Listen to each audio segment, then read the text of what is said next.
talagang mag-akay ka, kailangan bago ka sumugod. Doon sa pupuntahan mo, talaga po bumigay ka muna ng basbas ng Panginoon. Nagabayan ka, baka matalo ka.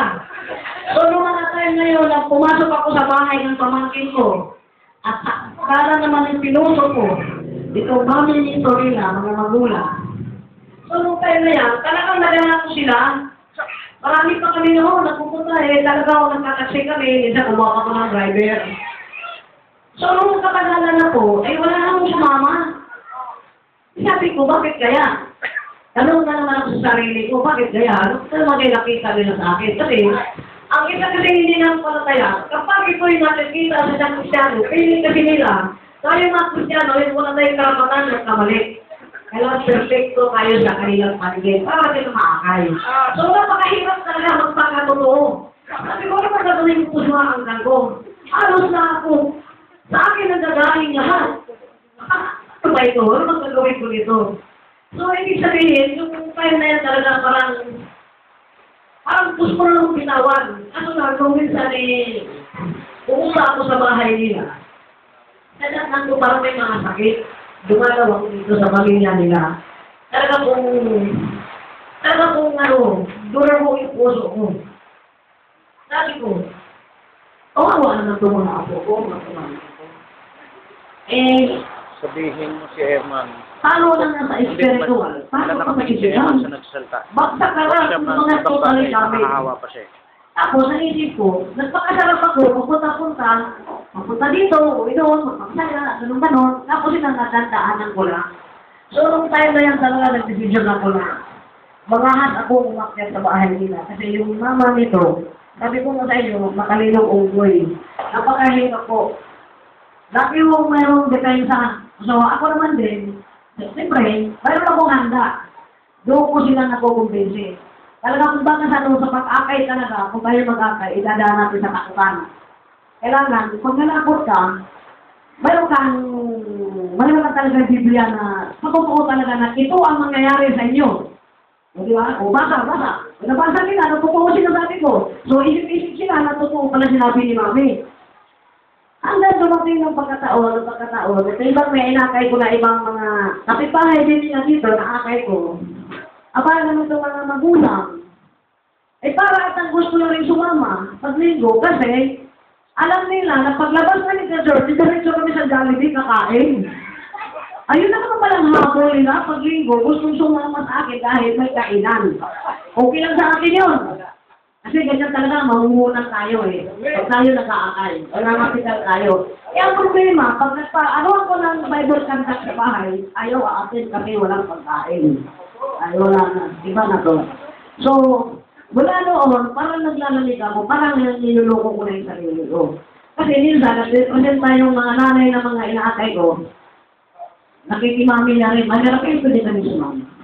Sabi ko, bago kayo galing sa church namin, kailangan umating muna tayo ng Bible study at magkaroon tayo ng pababa.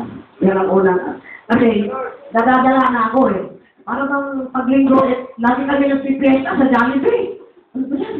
Mukhang kain lang natin sinasama dito So, kailangan mo sa isip at yun talagang nakikita ko. So, ang purpose ko dito, sana po, sa ating panahon na ngayon, tayo mga Kristyano, pag wala akong merienda dito, baka hindi kayo umakin.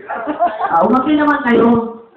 Yun ang gusto ko ipahiwakin. Wala si atin doon, walang merienda doon, wala si ano doon, wala si Maria, wala si Juan. Dito tayo, hindi po ganun. Kasi kung ganun lang ang attitude ng Kristyano, bumabagsak po tayo. Kahit ano bang lalim ng hukay natin, ang Kristyano pagdating sa pagkain, talagang minsan bumabagsak ang attitude. So sana po, walang ganun. So ngayon, ako'y masaya, kahit paano sa mga inaakay ko, mayroon pang magdalawang matitira. Ano ko yung ako nasisiro? Kaya lang, lagi takutan Pero hindi.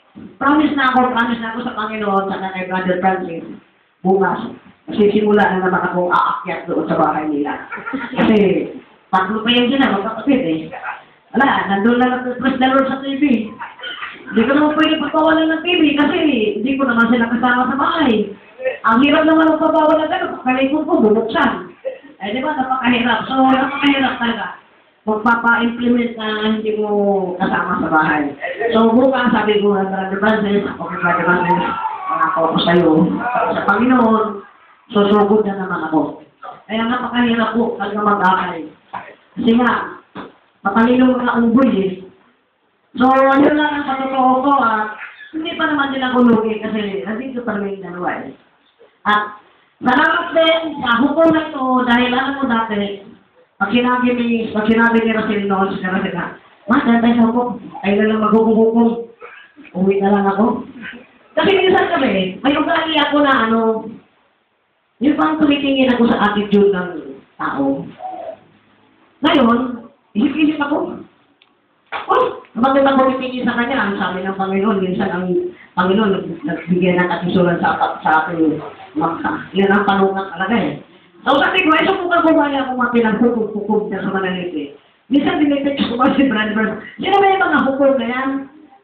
Paki-explain mo nga sa akin, para po yung hirap na hirap din sa hukum kung sino yung mga hukum. Siguro tingin niya, di pa kulipado mga hukum eh. Atin natin kailan yan. Hinahingi na natin. Umatin din ako ng umatin. Dahil lagi din ako pinukumbinse. So, ibig sabihin, parang nag-enjoy naman din ako sa mga dito, yung mga personal answer na talagang di ako makasagot. So, ganun pa man, sa pagkating ko, napapasama ko na rin yung dalawa. So, hindi pa rin ako lugi. Hit na lumayroon pa rin. So, yun lang po at marami pong salamat sa mga kapatid natin na mga masikasi. Na talagang inaakay din ako na walang pagkukupa. Brother Lenny, salamat po sa iyong pagkaga sa akin na kahit tulog na ako, tinitext galit na ako, store ko sa tulog. Kaya binibigyan ko siya ng oras. Pwede ba kung nag-text ka sa akin, nabigera niya ng cellphone ko, yung araw maggabi.